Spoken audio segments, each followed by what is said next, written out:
जय श्री कृष्ण भक्तों वट सावित्री व्रत कथा। प्रसिद्ध तत्वज्ञानी अश्वप्रति भद्र देश के राजा थे। उनको संतान सुख प्राप्त नहीं था। इसके लिए उन्होंने 18 वर्ष तक कठोर तपस्या की, जिसके उपरांत सावित्री देवी ने कन्या प्राप्ति का वरदान दिया। इस वजह से जन्म लेने के पश्चात कन्या का नाम सावित्री रखा गया। कन्या बड़ी होकर बहुत ही रूपवान हुई। योग्य वर न मिलने की वजह से राजा दुखी रहते थे। राजा ने कन्या को खुद वर खोजने के लिए भेजा। जंगल में उसकी मुलाकात सत्यवान से हुई। धूम्रसेन के पुत्र सत्यवान को पति के रूप में सावित्री ने स्वीकार कर लिया। इस घटना की जानकारी के बाद ऋषि नारद जी ने अश्वपति से सत्यवान की अल्प आयु के बारे में बतलाया। माता पिता ने बहुत समझाया, परंतु सावित्री अपने धर्म से नहीं डिगी, जिसके जिद के आगे राजा को झुकना पड़ गया। सावित्री और सत्यवान का विवाह करवा दिया गया। सत्यवान बड़े गुणवान, धर्मात्मा और बलवान थे। वे अपने माता पिता का पूरा ख्याल रखते थे। सावित्री राजमहल छोड़कर जंगल की कुटिया में आ गई थी। उन्होंने वस्त्राभूषणों का त्याग कर अपने अंधे सास ससुर की सेवा करना आरंभ कर दिया। सत्यवान की मृत्यु का दिन निकट आ गया। नारद ने सावित्री को पहले ही सत्यवान की मृत्यु के दिन के बारे में बतला दिया था। समय नजदीक आने से सावित्री अधीर होने लगी। उन्होंने 3 दिन पहले से ही उपवास आरंभ कर दिया।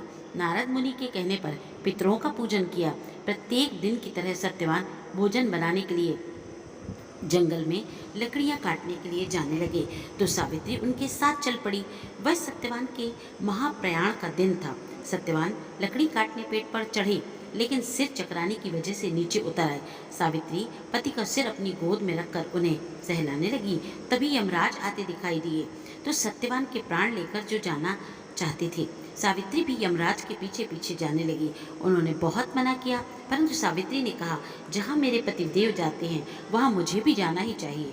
बार बार मना करने के पश्चात भी सावित्री पीछे पीछे ही चलती रही। सावित्री की निष्ठा और पति परायणता को देखकर यम ने एक एक करके वरदान में सावित्री के अंधे सास ससुर को आंखें दे दी, उसका खोया हुआ राज्य दे दिया और सावित्री को देखने के लिए कहा। वह लौटे कैसे? सावित्री के प्राण तो यमराज लिए जा रहे थे। यमराज ने फिर कहा कि सत्यवान को छोड़कर चाहे जो मांगना चाहे मांग सकती हो। इस पर सावित्री ने 100 संतानों और सौभाग्यवती होने का वरदान मांगा। यम ने बिना विचारे प्रसन्न होकर तथास्तु बोल दिया। वचनबद्ध यमराज आगे बढ़ने लगे। सावित्री ने कहा, प्रभु, मैं एक पतिव्रता पत्नी हूँ और आपने मुझे पुत्रवती होने का आशीर्वाद दिया है। यह सुनकर यमराज को सत्यवान के प्राण छोड़ने पड़े। सावित्री उसी वट वृक्ष के पास आ गई जहाँ उसके पति का मृत शरीर पड़ा था। सत्यवान जीवित हो गए। माता पिता की दिव्य ज्योति प्राप्त हो गई और उनका राज्य भी उनको वापस मिल गया। इस प्रकार सावित्री सत्यवान चिरकाल तक राज्य सुख भोगते रहे। अतः पतिव्रता सावित्री की तरह ही अपने सास ससुर का उचित पूजन करने के साथ ही अन्य विधियों को प्रारंभ करें। वट सावित्री व्रत करने और इस कथा को सुनने से व्रत रखने वाले के वैवाहिक जीवन के सभी संकट टल जाते हैं। जय श्री कृष्ण भक्तों।